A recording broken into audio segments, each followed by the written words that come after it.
Isaac Newton. दोस्तों, Isaac Newton physics के एक महान वैज्ञानिक थे जिनके सिद्धांतों ने पूरे दुनिया को बदल दिया। उन्होंने गति के सिद्धांत और गुरुत्वाकर्षण के सिद्धांत के नियम आदि की खोज की। तो आज के इस वीडियो में हम उनके दिए गए सिद्धांतों व नियमों के बारे में भी जानेंगे। दोस्तों, न्यूटन का जन्म जर्मनी में 1683 को हुआ था। इनके पिता की मृत्यु इनके जन्म लेने के 3 महीने पूर्व ही हो गई थी। इनके पिता एक किसान थे। जब वो 3 वर्ष के थे तभी उनकी मां ने दूसरी शादी कर ली और न्यूटन को छोड़कर चली गई। न्यूटन अपने सौतेले पिता को पसंद नहीं करते थे।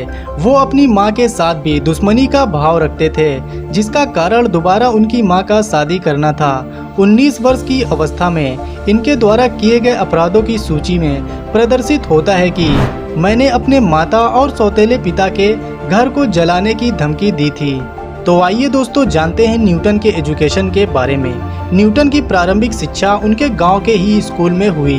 12 साल की उम्र में वह पढ़ने के लिए ग्रंथन किंग स्कूल में प्रवेश लिया और वहां एक फार्मासिस्ट के घर में रहने लगे जिनका नाम क्लार्क था।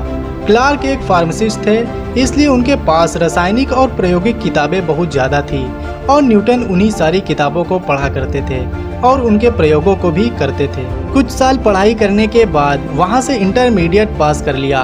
उसके बाद वो 19 वर्ष की अवस्था में इंग्लैंड के ट्रिनिटी कॉलेज में प्रवेश लिया। सन 1665 में उन्होंने बैचलर की डिग्री प्राप्त कर ली।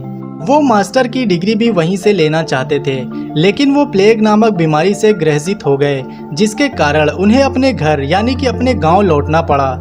न्यूटन अपने ही घर पर 1666 से 1667 तक रहे और अपने प्रयोगों का प्रदर्शन अपने ही गांव में करने लगे और उसके बाद वो कैम्ब्रिज चले गए और उन्होंने वहां से मास्टर की डिग्री प्राप्त की। तो आइए दोस्तों अब जानते हैं न्यूटन के करियर के बारे में।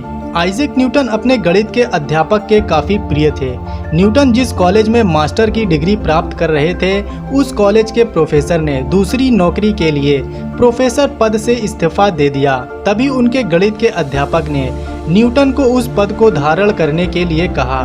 न्यूटन ने उनकी बात को स्वीकार किया और वो गणित के प्रोफेसर बन गए।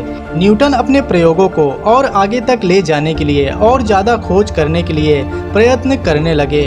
फिर न्यूटन ने जो खोजा उसने दुनिया बदल दी। दोस्तों, न्यूटन ने जो खोज की उसमें सबसे पहले आता है यूनिवर्सल ग्रेविटेशनल फोर्स। एक दिन न्यूटन एक पेड़ के नीचे बैठे थे और अचानक ऊपर से एक सेब गिरा। तभी न्यूटन सोचने लगे, ये सेब नीचे क्यों गिरा, ऊपर क्यों नहीं गया। वे काफी देर तक बैठकर यही सोच रहे थे। बहुत देर तक सोचने और विचारने के बाद उन्होंने प्रयोग करके पता लगाया कि जो चीज़ ऊपर है वो नीचे आएगी। जब तक ग्रेविटेशनल फोर्स रहेगा तब तक वो चीज़ नीचे आएगी। जब ग्रेविटेशनल फोर्स खत्म हो जाएगा तो वो चीज़ वहीं तैरने लगेगी। इस प्रकार न्यूटन ने ग्रेविटेशनल फोर्स के नियम की खोज की। दोस्तों, ग्रेविटेशनल फोर्स के कारण ही आज दुनिया की हर चीज़ अपनी जगह पर काम कर रही है। कोई भी 2 बॉडी होगा तो उसके बीच ग्रेविटेशनल फोर्स लगेगी, चाहे वो कोई भी 2 बॉडी हो। अगर आप किसी 2 बॉडी को आसपास रख दें तो उन दोनों के बीच भी ग्रेविटेशनल फोर्स लगेगा। जैसे सूर्य और पृथ्वी के बीच भी ग्रेविटेशनल फोर्स लगता है, पृथ्वी और मून के बीच भी ग्रेविटेशनल फोर्स लगता है, यहाँ तक कि पृथ्वी और हमारे बीच भी ग्रेविटेशनल फोर्स लगता है, जिसे हम ग्रेविटी कहते हैं। ग्रेविटी के कारण ही दोस्तों आज हम दुनिया में जी रहे हैं। ग्रेविटी अगर नहीं होती तो हम भी कहीं तैर रहे होते।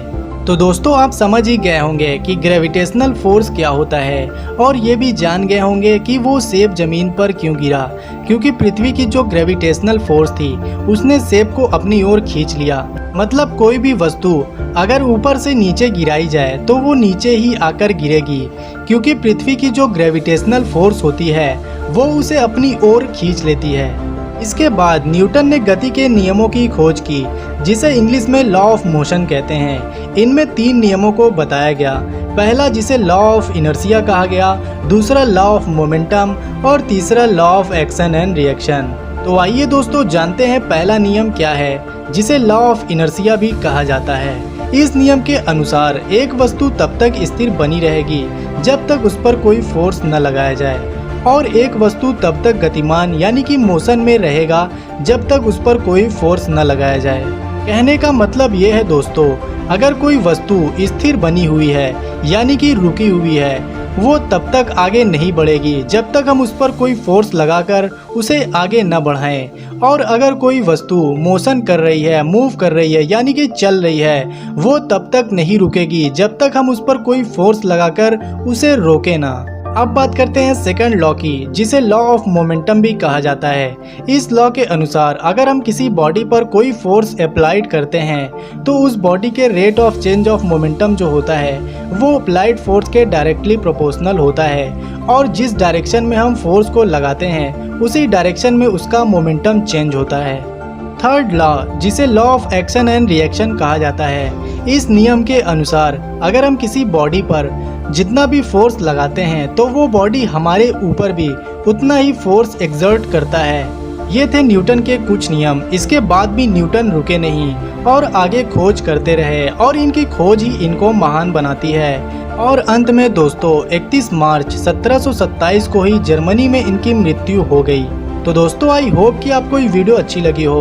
वीडियो अच्छी लगे तो वीडियो को लाइक करें और चैनल को सब्सक्राइब करना ना भूलें। तो आज के लिए बस इतना ही, मिलते हैं नेक्स्ट वीडियो में, तब तक के लिए